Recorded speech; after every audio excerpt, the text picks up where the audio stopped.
열왕기하 19장 35절 말씀입니다. 이 밤에 여호와의 사자가 나와서 아수르 진영에서 군사 18만 5천 명을 친지라. 아침에 일찍 일어나 보니 다 송장이 되었더라. 아멘. 살다 보면 우리가 예기치 못한 일들을 많이 맞이하게 되어집니다. 그 중에 우리가 국가적으로 맞이한 이 코로나19는 정말 우리가 당황스럽게 만들고 끝났나 싶으면 또 시작되고 그렇습니다. 이것이 전 세계적으로 대유행이 되어서 팬데믹 현상이라는 얘기가 나타나고 있습니다. 세계적으로 천문학적인 인명 피해를 가져주고 있고 지금도 현재 진행형으로 되고 있습니다. 약 세계적으로 한 450만 명의 확진자가 나올 정도로 어마어마한 엄청난 충격을 주고 있습니다. 그런데 이 일을 두어 많은 사람들이 고민을 하고 있어요. 코로나19 때문에 어떻게 될 것인가. 중앙일보 얼마 전에 기사에 보니까 이런 얘기가 있어요. 코로나19가 가져올 5가지 어떤 변화와 10대 기회 이렇게 써놨는데 내용은 뭐 복잡해요. 한마디로 줄이면 이거예요. 코로나 포스트 코로나 이후에 어떻게 살 것인가를 준비한다, 이런 뜻이 되겠지요. 그러니까 코로나는 우리 인간의 삶과 사회 경제 구조 이것을 많이 바꾸어 놨는데 이걸 어떻게 우리가 살아갈 것인가, 이 부분에 대해서 지금 현재 사람들이 따라가지 못한다는 거예요. 격변하고 있거든요. 빠르게 바뀌고 있고 이렇게 하는데, 근데 우리는 답답하단 말이에요. 그래서 많이 힘들어요. 힘이 들고 어려움을 당하고 있고, 그것이 뭐냐면 빠르게 이게 적응을 못합니다. 저희 교회도 이 코로나 때에 뭔가 함께 움직여 보려고 그 스카이프 가지고 했더니 상당히 낯설고 적응을 못해서 어려워하는 분들이 있어요. 이게 우리 현실입니다. 자, 그러면 이런 상황과 현실 가운데 어떻게 할 것인가, 이게 우리가 참 고민이죠. 이게 이겨나가지를 못하니까 사람들은 뭐라고 그러냐면 위기다, 이렇게 말합니다. 자, 보세요. 사람들이 국가적으로도 이것 때문에 이게 혼선이 오잖아요. 여기 있던 의료 붕괴가 일어나고 이럴 때 위기다 그럽니다. 그것만 그런 게 아니고 대기업이든 중소기업이든 기업을 하는 사람들 너무너무 힘들어하는 거예요. 그래서 위기다고 이야기하고 있어요. 뿐만 아니라 직장인들도 마찬가지예요. 경제적으로 상당히 삭감되고 가정경제가 어려움을 당하고 전체가 어려워요. 그러면 학생들은 어떠냐? 학생들 지금 계약도 못하고 있어요. 이런 거 세상 처음이거든요. 위기라는 말로 끊임없이 반복되다 보니까 그 말도 지겨운 거예요, 이제는.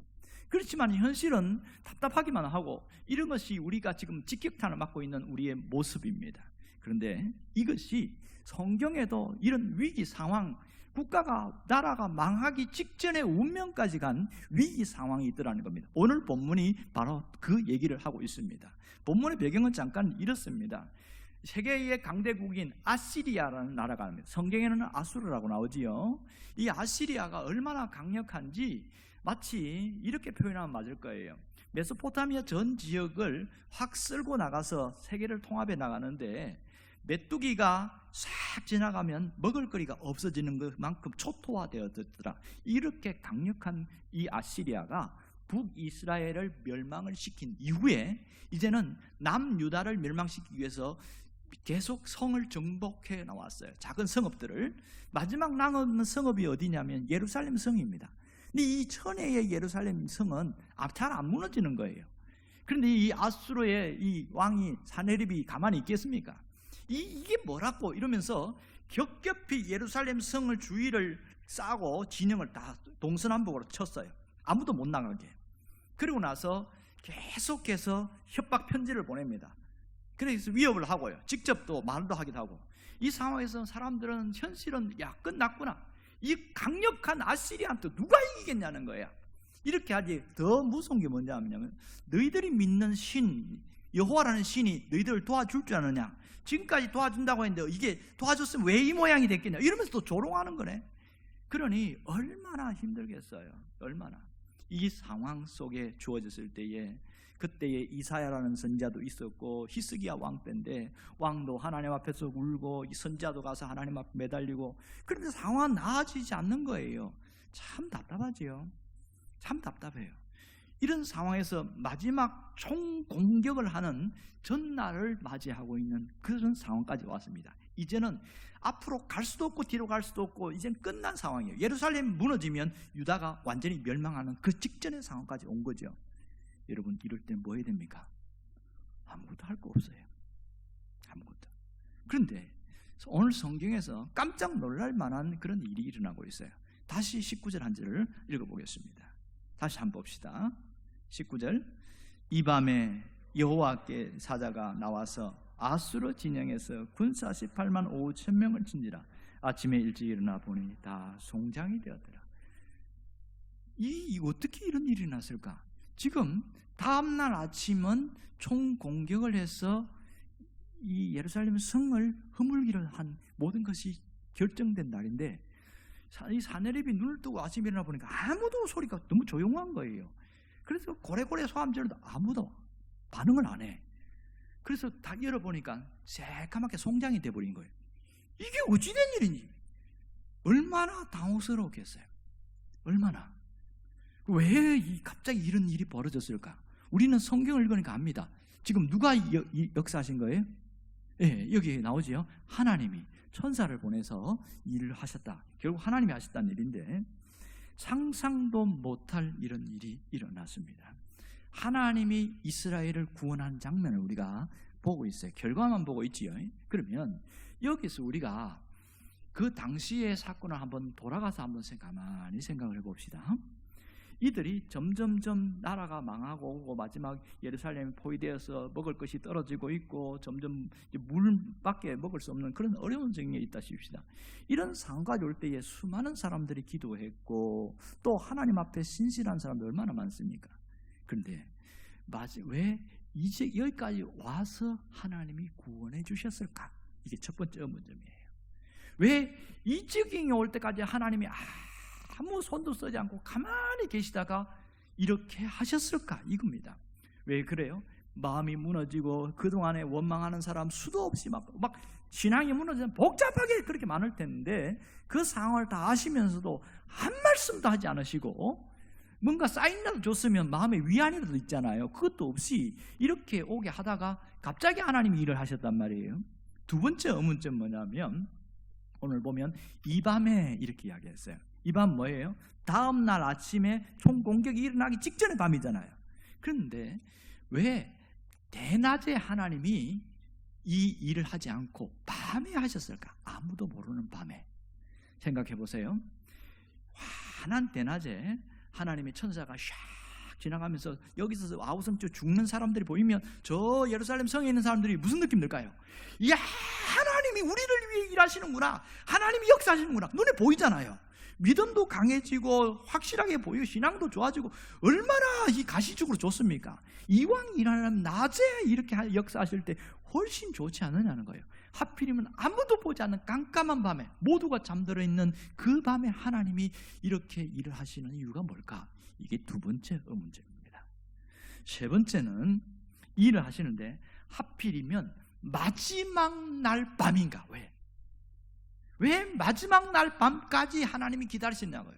이 사내립이 이 방법 저 방법 써보다가 열받아가지고 도저히 안 되겠다, 모든 화력을 총집중해서 예루살렘 성 포위해서 총공격해라, 이렇게 해서 그 다음날 아침에 일어난 그 바로 직전의 밤, 왜 마지막 밤까지 오셨을까? 굳이 하나님이 그렇게 하셔야 될 이유가 뭐냐는 거예요. 답답하다는 거예요. 그 이전에 무슨 일이 있었냐면, 랍사게라는 그 히브리 방언을 아는 사람이 있었습니다. 이 아시리아 사람인데, 이 사람이 와서 히브리 방언으로 온갖 모욕과 저주와 악독 퍼붓는데 사람들을 주눅들게 하고 꼼짝 못하게 하는 거예요. 그래서 오죽하면 이 히스기야 왕이 너희들은 아무 말도 하지 말라 그랬어요. 아무 말도. 얼마나 위축되고 당혹스럽니까? 그때 랍사기가 그렇게 저주를 퍼부을 때 하나님이 그냥 번개를 쳐가지고 랍사기가 그냥 죽이시고 그 다음에 역사하시면 얼마나 보기가 좋아요. 안 그렇습니까 여러분? 그럼 야, 우리 하나님은 드디어 위대하신 분이다, 전부 다 북치고 노래 부르고 하나님을 찬양하고 하나님 역사하실 거라고 그래서 기도하고, 이 분위기가 얼마나 좋겠습니까? 아무리 그렇게 해도 하나님을 모독하는 그 자리에서도 아무 일도 하지 않으셨어요. 왜 그랬을까? 성경을 읽으면서 참 의문점이 많이 들어요. 왜냐하면 이 모습이 우리가 사는 현실과 너무 흡사하거든요. 똑같은 지역에 있는데 아시리아 진영과 예루살렘 성에 있는 사람들은 완전히 달랐어요. 예루살렘 성 안에 있는 사람들은 그 날이 절망의 날이고 비극의 날이고 고통의 날이고 슬픔의 날이고 이제는 모든 것이 무너진 날이었지만, 아시리아 진영에는 어땠습니까? 기쁨과 축제와 행복함이 있는 거예요. 마지막 날 밤 뭐 했겠어요? 모든 고기를 푸고 술을 부으면서 이제 연회를 베풀고 자 실컷 먹으라는 거예요. 전쟁 나갈 때 그렇게 하지요. 그렇게 실컷 먹고 기쁨의 축제의 날이에요. 내 길은 승리의 날이니까 그렇게 했던 겁니다. 왜 그러냐면 지금 이 사내립이 데리고 온 18만 5천 명이라고 명시한 그 군인들은 일반 군인이 아니에요. 우리가 말하면 아주 특수부대입니다. 이 18만 5천 명이 움직이면 한 나라가 그냥 절대 멸망해버려요. 다 쓰러졌어요. 북이스라엘도 이 18만 5천 명이 다 무너졌거든요. 아주 정예 특수부대를 끌고 왔는데 이 부대가 가면 다 이기니까 지금까지 메소포타미아 전 지역에 있는 모든 나라를 통일했단 말이에요. 그리고 그 한 밑에 있는 한 유대라는 작은 나라, 이거 별거 아니잖아. 그리고 나서 유대를 멸망하고 어디까지 갈 계획을 했냐면 이집트까지 내려갈 생각을 하고 있단 말이에요. 그런 상황이니까 얼마나 의기양양하게 했어요.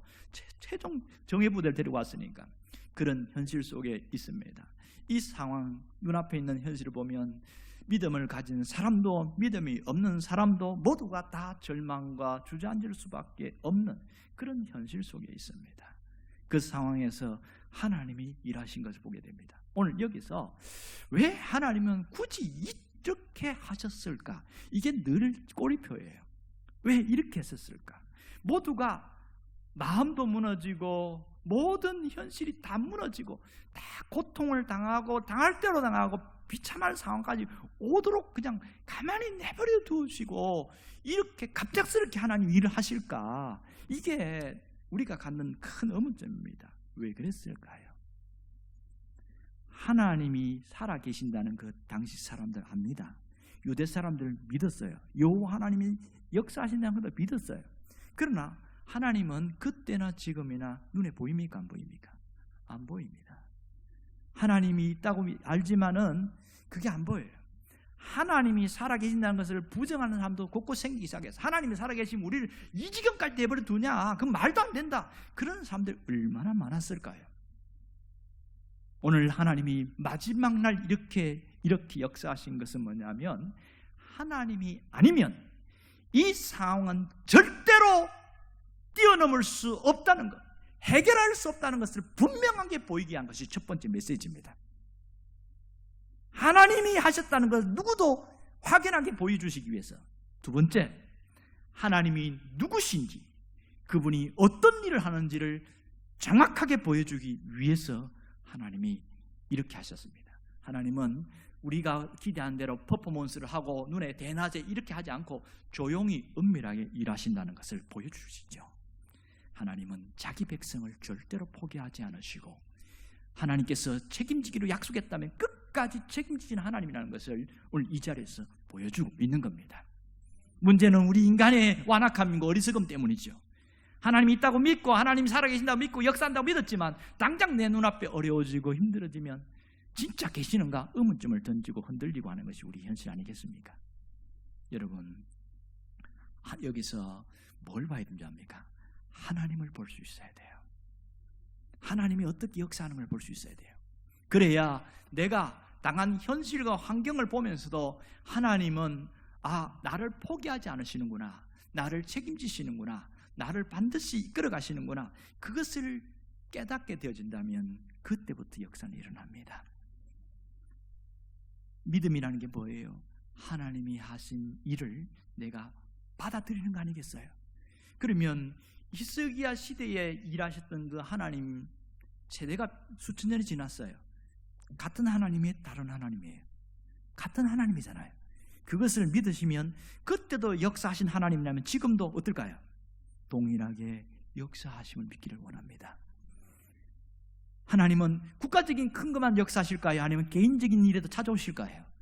내 사소한 부분도 하나님이 책임지신다는 사실을 잊지 않기를 원합니다. 우리가 이 보세요. 한 지역에 있지만 예루살렘은 절대 절망이었어요. 아시리아 진영은 절대 희망이었어요. 깨질 수 없는 희망. 그런데 하나님이 딱 개입하시니까 역전의 역전, 반전의 대반전이 일어났습니다. 절대 절망은 절대 희망으로 바뀌었고, 절대 희망이라고 했던 그곳에는 완전한 절망, 무너짐으로 바뀌어버렸습니다. 누가 역사에서 이런 일이 나는 거예요? 하나님이십니다. 하나님의 역사를 오늘 보라는 거죠. 이 밤에 두려움과 공포와 절망 속에 있다 할지라도 그래도 하나님은 역사하시는 그 하나님을 보라는 거예요. 그 하나님을 보라는 거예요. 여러분, 어떠한 경우에도 하나님은 신앙이 무너지지 않기를 원합니다. 내가 절망을 하든지 마지막까지 주님을 붙들고 있든지 하나님은 역사해요, 안 해요? 역사하십니다. 문제는 내가 신앙이 무너지면 회복하는데 많은 시간이 걸린다는 거예요. 그때서 후회합니다. 그때 내가 조금만 더 참고 견딜 걸. 이게 인간이에요. 왜 성경의 이 모습을 보여줄까요? 네가 지금 상황이 힘들고 어렵지만 잘 참고 견디고 있네라는 거예요. 왜요? 이 밤에 하나님이 역사하시기에 오늘 나에게도 역사하실 것이다. 그 믿음 가지라는 거죠. 여러분이 이것이 나의 믿음으로 다시 새롭게 회복되기를 바랍니다. 오늘 성경을 가만히 보세요. 지금 다 읽긴 않았습니다만은 열왕기하 19장을 가만히 보면 계속 사방에 쪼여옵니다. 자, 유대 나라가 성읍이 굉장히 많았습니다. 북쪽 라기스부터 무너지기 시작했어요. 마지막 북쪽이 마지막 노선이거든요. 무너지고 계속 성읍들이 무너지고 쪼여올 때에 그 수많은 사람들의 비명과 고통과 쓰러짐과 아우성, 그리고 믿음의 사람들, 예루살렘 성인이 뭐 했을까요? 부르짖었어요. 하나님 도와주세요. 하나님 역사해 주세요. 부르짖었어요. 하나님께 부르짖는데 하나님은 어떻게 응답하셨냐면 이사야 선지자를 통해서 응답했어요. 이사야 선지자를 통해서 하나님이 메시지를 보냈어요. 하나님이 반드시 해결할 것이다. 6절과 7절을 보면 이사야의 메시지가 드러나 있습니다. 한번 보십시다. 이사야가 그들에게 이르되 너희는 너희 주에게 이렇게 말하라. 여호와의 말씀이 너는 아수르 왕 신복에게 들은 바 나를 모욕하는 말 때문에 두려워하지 말라. 내가 한 영을 그 속에 두어 그로 소문을 듣고 그의 본국으로 돌아가게 하고 또 그의 본국에서 그에게 칼에 죽게 하리라 하시는. 뭐예요?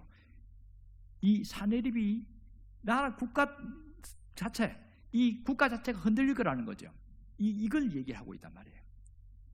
자, 이사야의 메시지는 분명합니다. 뭐라고 합니까? 내가 뒤에 이어지는 본문을 보면 저들을 돌무더기가 되게 할 것이다. 내가 반드시 화살을 하나도 쏘지 못하게 할 것이다. 이렇게 얘기했어요. 그런데 현실은 어때요? 계속 조여오고 마지막 총공격을 하기 위한 모든 공성태라든 다 준비하니까 이 이사야에 주시는 하나님의 메시지와 눈앞의 현실은 정반대로 계속 흘러가고 있어요. 이사야는 끊임없이 하나님이 막아주실 것이다, 하나님이 도와주실 거다, 화살도 안 날아오게 할 거다 이렇게 이야기하는데 눈앞의 현실은 다 공수부대들이 다 있고 뭐 이렇게 해서 끝날 것처럼 보여요. 이게 현실이에요. 우리의 현실도 마찬가지 아니겠어요? 말씀을 보면 하나님이 역사할 것처럼 보이는데 눈앞의 현실은 계속 쪼여오고 있고 힘들어지고 있고 이게 뭐냐는 거예요. 이게 뭐냐.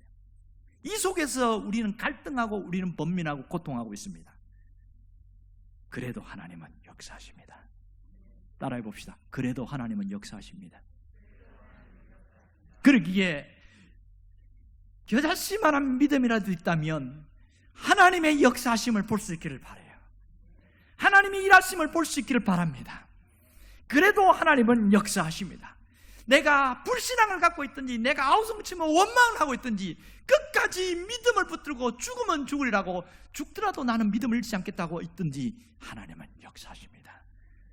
이 밤에 이 죽음의 사자를 보냈습니다. 애굽의 열대 재앙을 볼 때의 마지막 흑암 재앙 때에 아마 그 천사와 비슷하지 않겠나, 제 생각에는 그런 생각을 합니다만은 그 천사가 싹 지나가게 하니까 자고 있던 이 병사들이나 보초를 썼던 병사들이나 그냥 그 자리에서 새까맣게 다 죽어버린 거예요. 죽은 거예요. 그건 제가 하는 이야기입니다. 다 죽었는지 그냥 어떻게 죽은지 잘 몰라요. 성경에 아무리 봐도 없어요. 그렇게 죽었다는 거예요. 숨 다 끊어서 죽었어요. 그때 눈뜨고 난 이 사내립이 얼마나 허탈한지 하도 기가 차면 말이 안 나오잖아요. 그 말을 타고 유유히 자기 나라 아시리아로 돌아갑니다. 아시리아로 돌아갔는데 혼자 오는 거 보고 그 부하 장수들이 신전에서 그를 죽여버립니다. 오늘 저 말씀대로 되어졌어요. 이게 하나님의 역사예요. 이게 하나님의 역사예요. 하나님은 내가 믿든지 안 믿든지 하나님이 계획한 일은 반드시 일하신다는 것을 잊지 않기를 원합니다. 문제는 우리예요.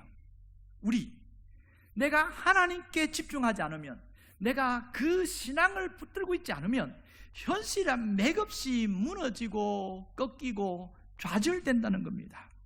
여러분, 오늘 내 삶의 기적으로 이끌어오시는 하나님을 볼 수 있기를 바랍니다. 눈앞에 있는 절망과 죽음과 비참함 속에서도 하나님께서 희망으로 바꾸시는 그 역사를 바라볼 수 있기를 바랍니다. 지금도 하나님은 이 밤에 일하십니다. 이 밤에 일하십니다.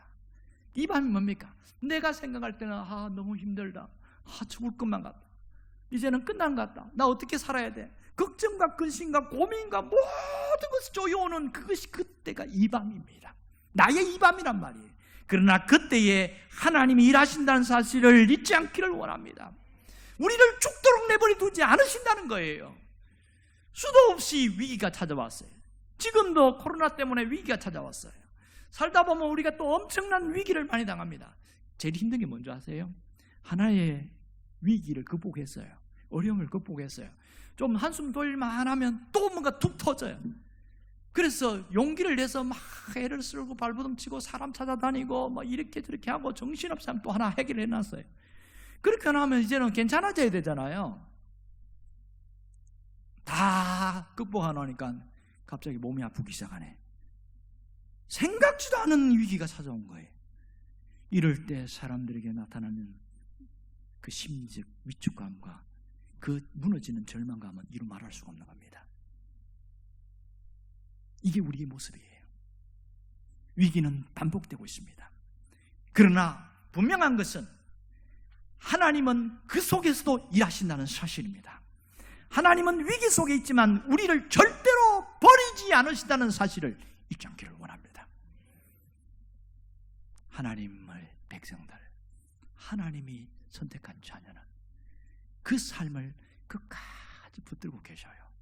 문제는 내가 나를 포기하고 내 삶이 주저앉고 내 믿음이 주저앉고 다 주저앉으니까 더 나아가지 못하게 돼서 하나님의 안타까운 심정이 우리 속에 있어요. 이걸 볼 수 있기를 바랍니다. 여러분, 늘 힘들 때마다 고백해야 될 게 있어요. 그게 뭔지 아세요? 하나님은 내 문제의 해결자십니다. 하나님은 내 문제의 해결자십니다. 이것이 내 마음속에서 고백되어지고 내 마음속에서 반복되어진다면요, 그 사람 안 무너집니다. 안 무너져요. 어떤 분들은 성경을 많이 알고 설교를 많이 들어서 너무너무 잘 알아요. 하나님 살아계신다는 것도 알고 하나님 역사하신다는 것도 알고 하나님 일하신다는 것도 알아요. 그런데 현실을 보면 한숨 나오고 답답하고 어떻게 살아야 되나, 이 걱정과 근심이 물밑에 밀려오는데 쪼여오는 그 심장이 쪼여오는 듯한 그 느낌, 불안함이 떠나지 않고 잠을 자다 깨다 잤는지 깼는지 이게 반복되고 왜 그럴까요? 왜 그럴까요? 아니, 내가 하나님을 나가 알고 믿어. 나 하나님 믿는다니까. 그런데도 왜 자꾸만 이 현실이 나는 왜 이런 거야? 여러분 한번 대답 좀 해보세요. 왜 이런 현상이 생기는 거예요? 환경이 안 변하니까 그렇죠. 현실이 달라지지 않으니까 그렇죠. 뭔가 눈앞에 내가 기도한 만큼, 뭔가 기도한 반만큼이라도 움직여졌다면 얼마나 용기가 생기겠어요. 기도해도 변화도 없고 기도 안 해도 변화도 없고, 이왕 뭐 기도해도 안 해도 될 것 같으면 뭐 합니까? 이왕 기도 안 하지 기도 안 한다고 하나님 야단치는 것도 아니고 이렇게 되어지더라는 거예요. 그러기에 진정한 믿음의 사람이 어디 있는가를 우리가 힘든 현실 속에서 알 수가 있는 겁니다. 사람들 앞에서는 웃을 수 있어요. 밝은 모습 보일 수 있어요. 그러나 내 내면에서 무너지고 있는 그 현실은, 이것은 부정할 수 없습니다.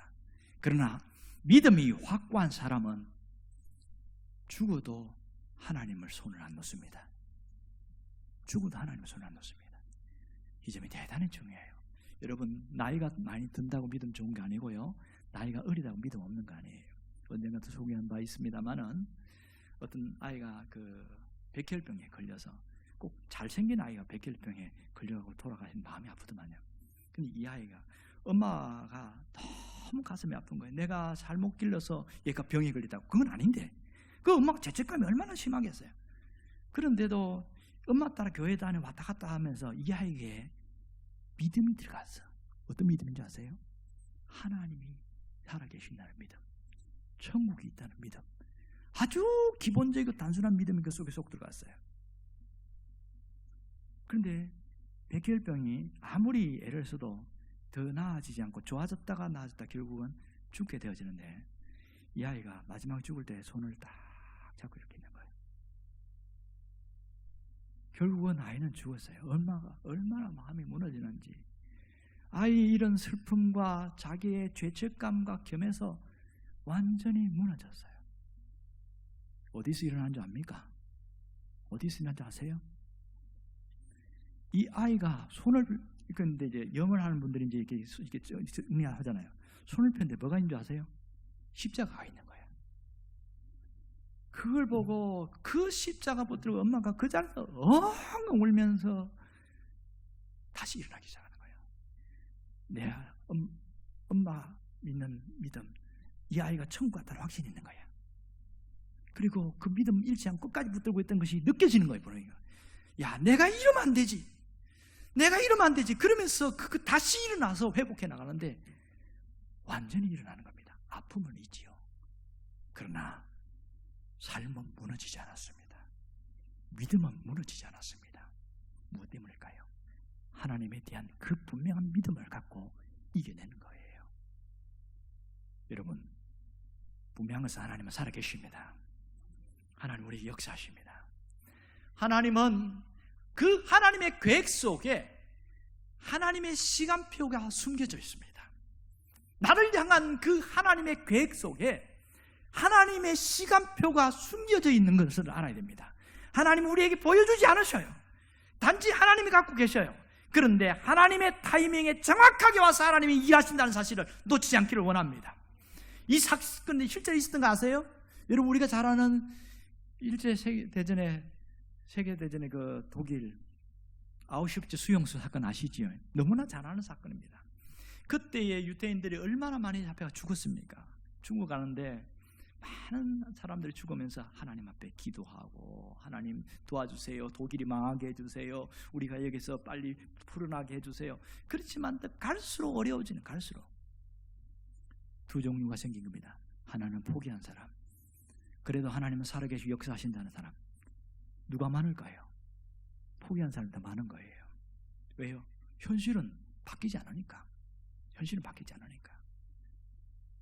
그래서 수도 없는 많은 사람이 죽었는데 그 상황에서 살아나온 한 정신과 의사 있는 거 아시지요? 빅터 플랭클 박사가 죽음의 수용소라는 책을 쓰고 그렇게 했습니다. 근데 그분이 한 유명한 말이 한마디 있습니다.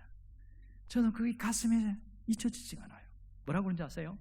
하나님의 도우심은 결코 늦는 법이 없다. 다만 우리가 너무 성급할 뿐이다. 이 빅터 플랭클은 하나님이 눈앞에서 안 도와주지만 반드시 도운다는 확신이 있어서 다 죽어가는 데서도 끝까지 하나님을 붙들었어요. 이것은 그의 신앙 고백이자 하나님의 역사심을 분명하게 보여주고 있습니다. 하나님의 도우심은 지금도 결코 늦는 법이 없습니다. 다만 우리가 너무 성급할 따름입니다. 오늘 우리가 해야 될 일이 무엇일까요? 현재 내 자리에 서 있는 거예요. 내 자리를 지키는 겁니다. 엄청난 일이 아니에요. 내가 무너지면 다 무너지는 거예요. 내 삶이 무너지지 않아야 돼요. 내 신앙이 무너지지 않아야 돼요. 놀라운 건 뭔지 아세요? 신앙의 사람들은요, 삶이 무너질 때는 반드시 원인을 추적해 보니까 벌써 신앙이 한참 오래전부터 균열되고 무너져 왔더라는 거예요.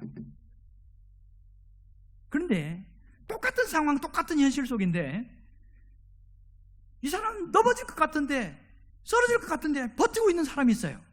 이 사람을 그래도 그 끝까지 견딘 사람 보니까, 추적해서 가보니까 똑같은 그 상황에서 신앙이 무너지는 상황인데도 불구하고 끝까지 버티고 있었더라. 그게 답이에요. 그때 버티더니 결국은 이기는 자가 되었으라는 겁니다. 별거 아니에요. 내 자리에, 그 자리에 서 있는 겁니다. 주저앉고 싶고 포기하고 싶고 다 손 놔버리고 싶고, 그런 상황 속에, 그럴 상황 속에도 내 자리에 묵묵히 내 자리를 지키고 있는 겁니다. 지금까지 여러분들이 해온 그 모습, 주님은 너무 잘 알고 계십니다. 아주 잘하셨다고 아마도 주님이 격려하실지도 몰라요. 단지 우리 눈에 안 보이지요. 오늘 내가 서 있는 이 자리에서 변함없이 이 자리에 그대로 머물러 있기만 해도 주님은 역사하십니다. 분명히 깨달을 것은, 하나님은 내 현실 속에 정확하게 하나님의 최고의 타이밍에 내게 오셔서 역사하신다는 사실을 놓치지 않기를 원합니다. 나의 이 밤에 오셔서 주님이 역사하신다는 사실을 잊지 않기를 원합니다. 통성으로 기도하겠습니다.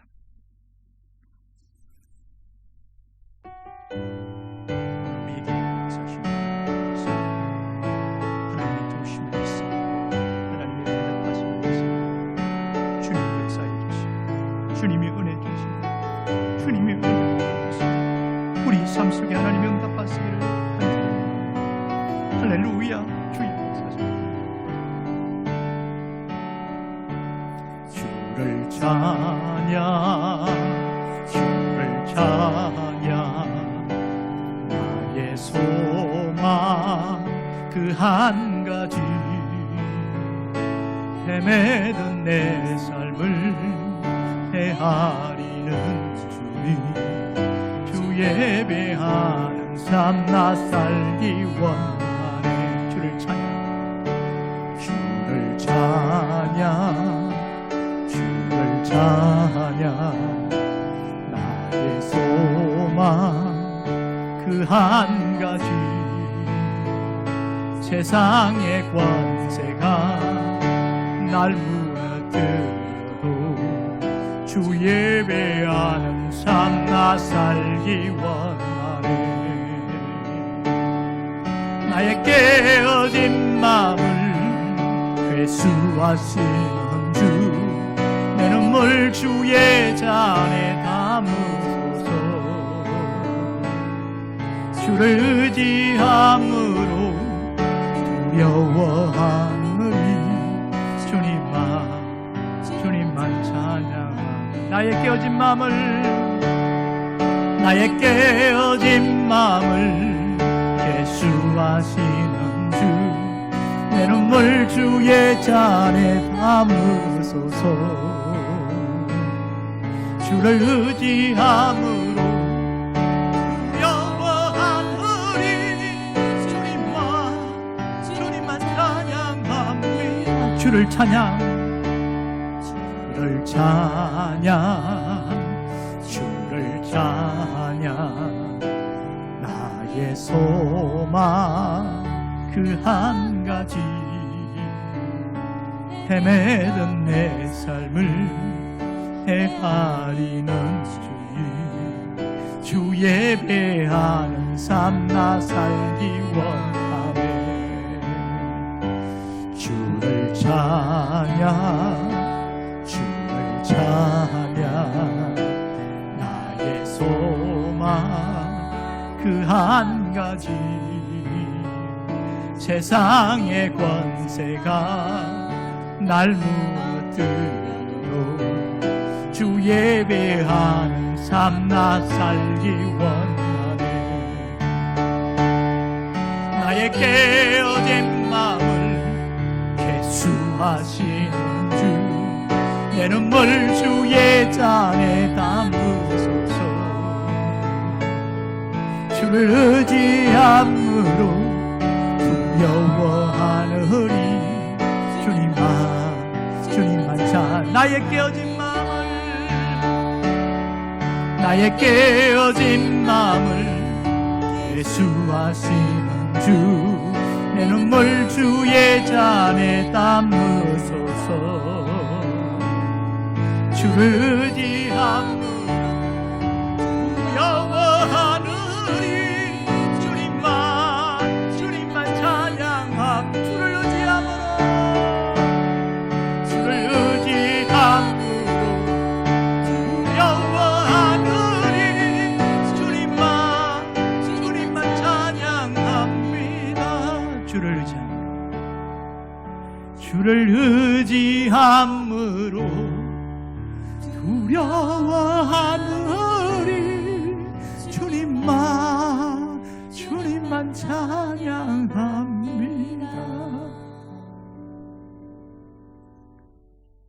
은혜로우신 하나님 아버지, 눈앞의 현실은 우리를 절망케 하고 우리를 무너뜨리고